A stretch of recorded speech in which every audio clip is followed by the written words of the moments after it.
Do you wish you had faster and smoother gameplay? Do you hate the long loading screen that happens when you open up your game? Do you want to reduce the lag and crashing that happens when you play The Sims 3? Do you wish to go from the map back into the world and back to the map in a very smooth and lag-free experience? Do you even want Create a Sim to load all of your freaking Create a Sim items faster? Because girl, look at how much custom content I have. Ooh, cha. Well, if any of that describes you, you have found the right channel, because I'm going to tell you about 10 mods to help with all those issues.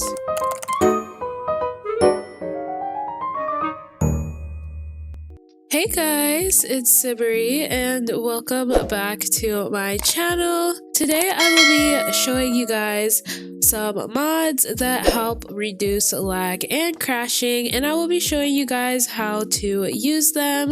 This isn't going to be a super in-depth tutorial on how to download and put them into your mods folder and things like that, but I will direct you guys on how to get things to run in-game and all of that jazz. So without further ado, let's go ahead and hop right into it. Okay, so the first mods that I am going to discuss are the NRAAS mods, which are super popular and useful. So I just wanted to show you guys, this is the website that you get them on, and I have a bunch of different NRAAS mods that I'm going to go over.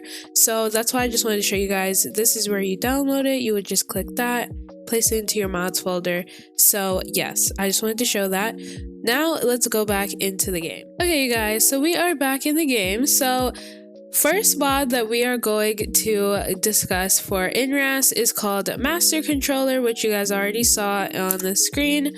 So the main thing that mastercontroller does that I use to reduce lag and crashing is resetting the world. Sometimes the town that you're playing in can get too, I guess, congested and there's too much going on. So all you want to do is go to City Hall, click NRAAS, go to mastercontroller, and then you want to click town, and then you can hit the reset everything option, and then you can reset all the objects in town. I just opened up this save, so it shouldn't take that long, but sometimes if you have a really large save, it will take a couple minutes, but it really shouldn't take about a couple seconds. So let's see how long this takes. Okay, you guys, it took probably about a minute. I was about to say an hour. No, it took about a minute. And once everything is reset, it will tell you how many objects have been reset, and then everything is done. So yeah, and your sim will be like in a different position at their house. If they're not at home, they will come back home.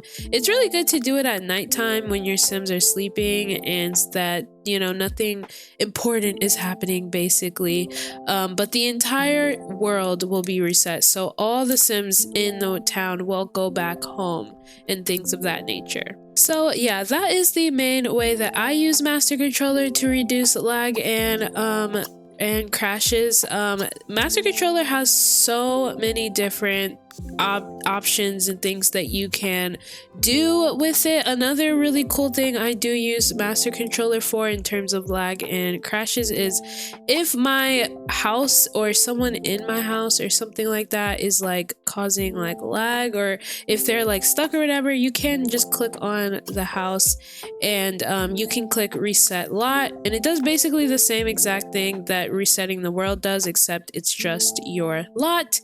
But yes, I totally recommend mastercontroller for literally every simmer, regardless if you like to play with mods. It's just kind of like a must-have.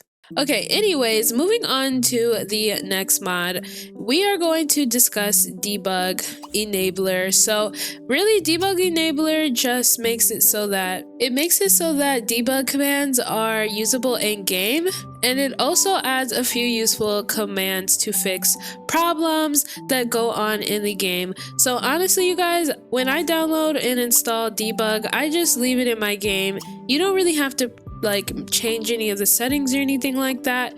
That's how I keep it, and it works great for me. Okay, you guys, the next NRAAS mod that I want to talk about is called Error Trap. This is another core mod that is supposed to correct data corruption errors that can render a save game unloadable, or corruption errors, anything like that. You really don't have to change any of the settings in this, but there will be notifications that you will get and in your mods folder, I think. But yeah, it basically just makes it so that your game doesn't become corrupted. It isn't perfect, but it does help a lot. I would totally recommend putting this in your mods folder. It honestly cannot hurt you. It just makes everything better. Okay, now the next NRAAS mod that I want to talk about is called Overwatch.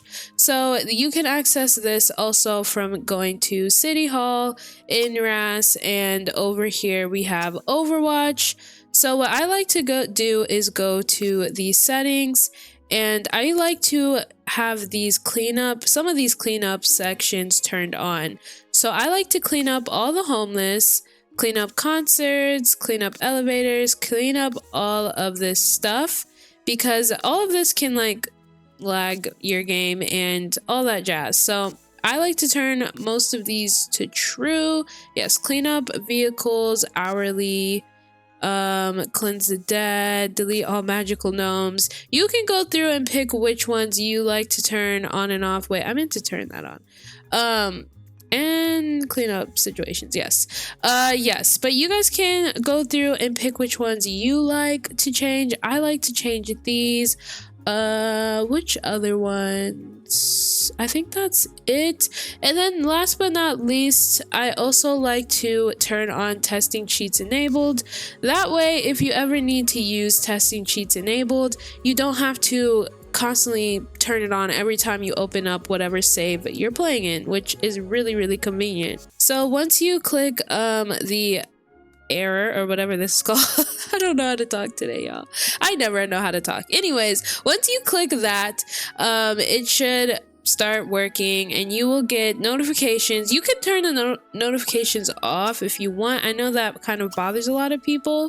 How do you turn off the notifications? Oh, also the top, I forgot to talk about this top option. You can turn it on so that it affects your active lot. I don't like to do that, but it's honestly up to you. There's also a way to turn off the notifications, but I like to leave them on because I don't know, I just like knowing what's going on in my game, but I know that kind of annoys a lot of people, so yeah. Okay, moving on to the next mod to reduce lag and crashing. So the next one is also NRAAS, of course. I think this is the last NRAAS mod I'm discussing. So this one is called Register, which I think I've talked about on my channel before. This one basically makes it so that you can change around the, I guess, population. So first of all, they have the animal control one. So as you guys can see, this tells us how many animals are in our game. So for me personally, having all these random animals running around in my game is kind of unnecessary. You don't even see them half the time. I feel like unless you're playing with pets or something where you have an outdoorsy sim, it could be kind of a lot. So I usually just put all of these at 1 unless I'm doing something different. I like to keep it at 1 just to reduce lag. You can have it at 0 if you want. It's honestly up to you. And then also, if you go back to Register, so we did the animal control. I also like to do global roles, and you can turn paparazzi on and or off. I think paparazzi is really annoying, so I turn it off completely, but it's up to you. And you want to make sure you're pressing the arrow, yes, when you are done, because you don't want to not save your progress or whatever. So anyways, and then you want to click tourist at the bottom, and this can also control how many tourists you have, whether or not you even want tourists in your town, because sometimes they can lag your game. As you guys can see, we have a maximum number of 10 tourists in this town. I like to turn it maybe to 5. It honestly depends. But yeah, that's basically what I do with these NRAAS mods. If you guys have any other tips or tricks in terms of NRAAS mods that help with reducing lag or crashing, totally leave them down below. Like, I love sharing tips, so definitely do that. Okay, next thing I want to talk about is an autosaver mod. This has been such a lifesaver, y'all, so let's talk about it. First and foremost, if you guys didn't know, you should never ever press save, just save, when you are saving your game. You should always press save as. Now, I know a lot of us are probably going to forget because we're just playing the game or whatever, but a lifesaver for me has been an autosaver mod. I will have the one I use down linked below. Basically what it does is it prompts you to save in game, and it'll do it during different intervals, and it's just really useful. There is also another autosaver mod that does it for while you're in build by, which can also be super useful because I know a lot of people's games crash during build by, and I think, yeah, during build by. So I will definitely link both of them down below and the one that I personally use. But the reason why you guys want to press save as instead of just saving normally is because when you press save, that is what causes the, I think it's the error 12. I think that's what it's called. It's been so long since I've had that error because I do save as, and I just use an autosaver, so I don't even have to think about pressing save as. It just does it for me. But yes, that is what causes corruption and the files to just become way too large when you're just constantly saving it. So saving as is just amazing. So I will totally recommend that. Let me show you guys how I get mine to work and how it works in game. So of course, once you download the mod, you put it in your mods folder, and in game you will see, once you click on your sim, that there will be an autosaves option. So you can press that, and you can go ahead and press enable autosave, so it actually does it. You can autosave prompt, so that will just make it so when your game is about to save, there'll be a prompt asking if you actually want to save, because you can say no, I don't want to save if you don't want to. Also, I would also recommend clicking pause after save, just because say you save the game, you get up to go to the bathroom or something, and your game just unpauses itself. That's kind of annoying, so I would definitely recommend keeping it as pause after save, or pause after autosave. Also, you can change the name of the save if you want, and then also you can change the intervals for how often it saves. Depending on what save I'm in, like if I have a save that kind of I don't really trust that much, I will have it at like 15 minutes. But if it's a save that I know is good, I will keep it at like 20 minutes. Numbers to keep depends on how much you keep your game open, I guess. Like if you know you're going to be playing for a long time, I would keep the number higher. But I would also recommend to delete the ones that you know you're done with. Like when you go into your save file, delete old saves. Okay, when it says your saves, delete the old ones, keep the newest ones, maybe the top 2, but delete the old ones just so it's not clogged up there. And the game automatically will save as, because it's changing the names of each save file basically. So it's a completely different file. It's not you just saving it over and over again. It's saving as, and it is so useful. So definitely try that out. Okay, the next mod that I'm going to talk about is called the Smooth Patch mod. Like I said, you guys, this isn't a tutorial on how to install it. On the website, they actually have a lot of instructions on how to get it in your game properly. Basically, this is what it looks like when you are installing it, and it has the installation instructions down here, and they're pretty easy to follow along. Sock here on YouTube actually has a great tutorial on how to install this mod, and she is amazing. She's one of my faves, so I would definitely link her video down if you need help installing this mod.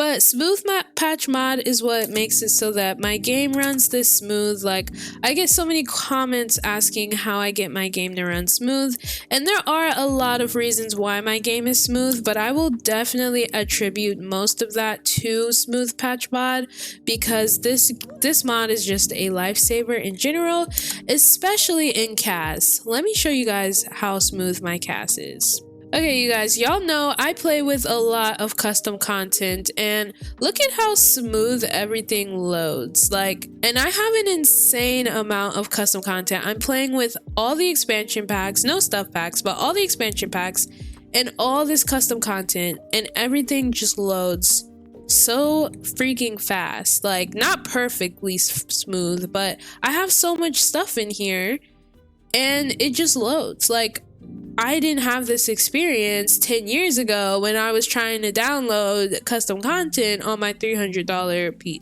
laptop from Walmart. Like, so this is amazing, y'all. I will definitely recommend smooth patch mod. It is a lifesaver. That is one of the main things that makes it so that my game runs smooth. Okay, last but not least, the last mod I want to talk about is called the Only Important Memories mod, and that mod is also pretty self-explanatory. Yeah.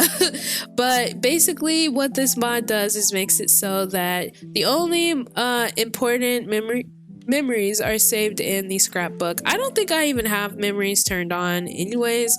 I would definitely recommend just turning it off, because that can clog up your game and cause issues and things like that. But yes, that's basically it for today's video. I really hope you guys found this video helpful. I will do a full-on tutorial on like everything on how to make The Sims run a little bit smoother and how to clean out files and organize mods folder. I will make videos on all of those things, because I know The Sims can be really confusing, especially The Sims 3, since it is an older game and I've been playing it for a really long time, so I just know a lot on how to make it run smooth. If you guys have any other comments, concerns, please leave them down below. Also, you guys, go ahead and join my Discord server. We are doing a fall Create a Sim challenge over there, and the winner is getting a $20 Amazon gift card. Gift card. Is that how you know what? Y'all know what I'm trying to say. Anyways, so yeah, if you guys enjoyed it, leave a like, comment, and subscribe. Thank you all so much for watching, and I will catch you all in the next one. Bye!